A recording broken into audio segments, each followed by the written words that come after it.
Afghanistan earthquake. Survivors struggle for food and shelter amidst cholera fears. Survivors of Afghanistan's deadliest earthquake in 2 decades say they have nothing to eat, no shelter, and fear a possible cholera outbreak. The BBC's Sekunder Kermani reports from Paktika province, the hardest hit by the disaster. Searching through the debris, in what is left of his family home, Aga Jan's eyes well up with tears. "These were my son's shoes," he says, brushing the dust off them. His 3 young children and 2 wives were killed in the earthquake as they slept. As the tremors struck in the early hours of Wednesday, Aga Jan rushed towards the room where his family was staying. But everything was under the rubble, he tells the BBC. "Even my shovel. There was nothing I could do. I called out to my cousins to help, but when we pulled my family out, they were already all dead."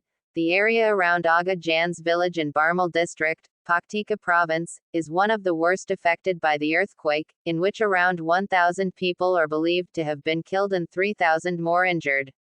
It's a 3-hour drive to the nearest big city, on mostly dirt roads, the remote location making it all the more difficult to transport the injured. Some had to be flown to hospital in the Taliban's military helicopters. Almost every house in the village, generally constructed from mud and stone, appears to be badly damaged. Almost every family seems to be grieving a lost relative. Habib Gul was across the border in the Pakistani city of Karachi, working as a laborer, when he heard the news. He rushed back to his village in Barmal to discover 20 of his relatives had been killed, 18 of them in a single house. "Whose names can I give you? So many of my relatives were martyred, 3 sisters, my niece, my daughter, young children. Every villager we meet wants to show us the destruction to their home.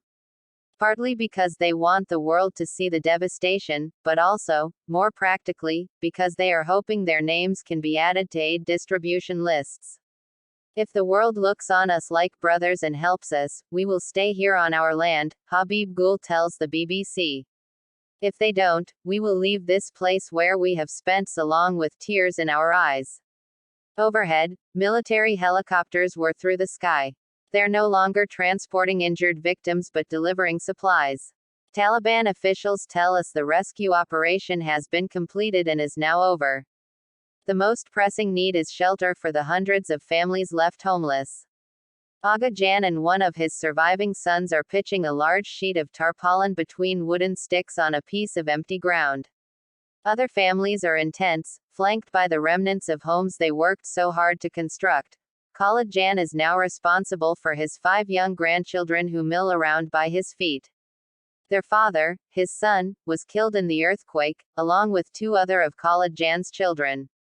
"I am all they have left," he tells the BBC, perched on a metal charpoy, a traditional bed, underneath a tent. "But the house and everything here has been destroyed and I will never be able to rebuild it."